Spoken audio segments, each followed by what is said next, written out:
Ayun, good afternoon guys mga kalapatid. So, kainitan ng araw, mga tanghaling tapat. So, lalabas ako ngayon, bibili ako ng ah, lunch namin. So, tinamad kasi ako magluto. So, um, total sa labas naman ng village. So, try ko magpalipad sa labas.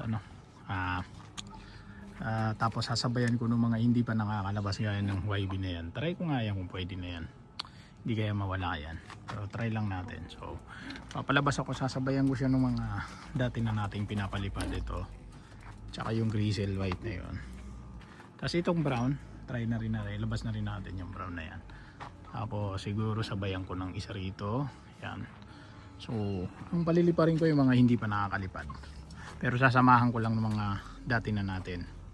Okay, so para may guide pa rin sila. So try ko kaya yung puti na yun, tsaka yung paborito natin checkered, no? Yung checkered na yan, nakakalipad na yan sa Montalban. Sinasamahan ng grizzle. So try natin magpalipad ngayon. Ulihin ko sila, lalagay ko sila dito sa box na to.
Ilap na ito.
So hindi na kasya sa karton, so hindi ko na sinama yung grizzle. Pero sinamahan ko sila ng isang YB. Kalipas na siguro to.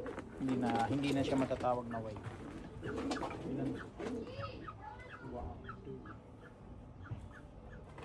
So 5 to, 5.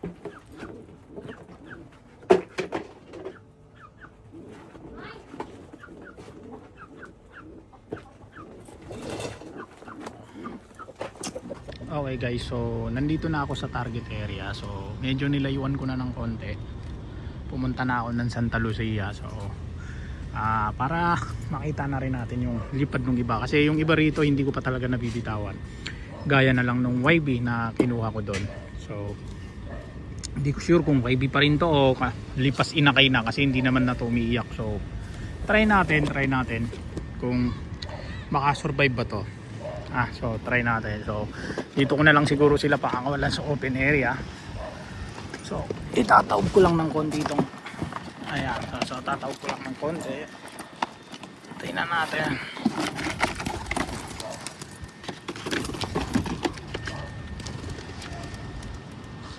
Ayan na. So, wala na sigurong natira dito. Ayan na sila guys. Okay, para na sila. Para na, so ilan yan? 5 pa rin, no? 5 pa rin. So sumabay yung YB. Sumabay guys yung YB. So sumabay yung YB. Walang kung kita pa rin sa camera ko. Pero ayun yung YB, oh. Tayog na ng lipad nila, oh. Maganda rin pala lipad ng mga ano ko. Ayun yung isa. So 6 pala tong ano ko. 6 pala yung nabitawan ko guys. Akala ko 5 lang. So nagkasya pa rin sila. So sana kaya sila pumunta, no. So umuwi na siguro sila. So hintay-hintay tayo ng konti. Baka nandyan pa sila.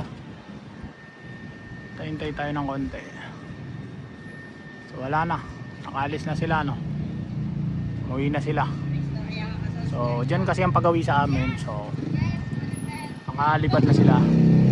So mamaya abangan natin mamaya sa bahay. Mamaya pag uwi ko sana nandun na sila. Siguro naman nandun na, hindi naman to ganun kalayo. So siguro ano, kasi bala ko talaga sa labas lang sana ng village, eh. So inanuhan ko na lang. Sabi ko dito na lang sa Santa Lu kasi para medyo mas malawak kasi rito ang liparan, eh. So nakauwi na sila. So ayun lang, tingnan natin mamaya kung nasa bahay na sila. Okay, so ayun na, nandito na sila. Ayan yung YP, oh. Dumating naman, ayun pa yung isa. Ito yung talagang pinalalabas na natin, oh. Ayun yung dalawa. So yung tatay naman nung isa nandun na rin, ayun, nasa loob na, oh. Yan yung isang kanina kinuha ko, yung nahirapan ako, gumamit pa ako ng kawayan. So ayun, so nandito na silang 5. So ngayon magpapainom ako, malamang sa malamang nauhaw yung mga yan. Tapos baka ang ininom pa nila ito, yun ang tubig dito. Ayan, hindi naman pala mainit yung mga tubig. So maliban lang dito, so mainit siya. So magpapalabas na rin ako kasi gusto nang lumabas na itong mga to. Wala rin naman akong gagawin. So palabas na lang ako. Say, hindi ko pala natanggal yung pagkainan dito, huh? Puro tayo na naman yan. So magpalabas na lang ako, hindi naman ganun kainit. So mainit na rin yung tubig dito. Ay, tapon ko na rin yung mga tubig guys kasi papalitan ko na yung mga tubig nila. So maganda na, nakauwi yung YB, talagang nag-guide nila ng maayos yung YB. So ayun lang naman ngayon ang ano ko, bibidyoan natin ngayon. So malalaki na rin mga baby ko dito, ayan, oh. So malalaki na rin. Etong isa, kakabalahibo na rin. Yung isa naman, ayun, oh, nakita nyo naman, oh. Palipat-lipat na. So dito ako excited sa itlog ng dalawang ito kasi grisel na naman yung lalabas. So dyan ako excited. So para makatamad sila ngayon nung lumabas, ano. Bukas na yung kulungan nila, ayaw pa nila lumabas. So ito gusto ko sanang ilabas din to. Tsaka yan, yun nandyan. Dalawang yan. Kaso ang iilap nila, ang hirap nila hulihin. Pati ito, gusto ko rin sana i-train yung mga yan. So yan yung mga hindi ko pa napapalabas actually. Yan, yun nandun. Ayun. Tsaka yung paris niya na pure white. So gusto ko rin sana silang i-train, no? Para masubukan naman nilang lumipad sa ibang lugar. So ayun lang, dito ko na ulit putulin guys, ano. So dito ko na ulit putulin kasi lunch na, no? So Ayun lamang po, and sa mga nandyan pa, pa-subscribe naman. Laking bagay ito sa akin. Sa mga datihan na, salamat sa patuloy na panonood. Okay. So, ang lakas ng hangin, no? So, baka nga dito ko naputulin, no? Lakas ng hangin. So, yun lamang po. God bless po sa inyong lahat. So, pahabol ko lang. Kaya 5 lang yung nabilang ko kanina. Noong pagdating nila. Kasi 5 lang talaga sila nailagay ko sa karton. So, kaya 6 naman ang pagkakabilang ko dun sa isa. Kasi meron palang sumabay na isa. So, hindi natin alam kaninong ibon yung sumabay. So, at least, kasi binilang ko ngayon yung ibon ko, kompleto naman silang lahat. So, talagang may sumabay lang kanina. So, hindi natin alam kung kaninong ibon yung sumabay. So, yun lang.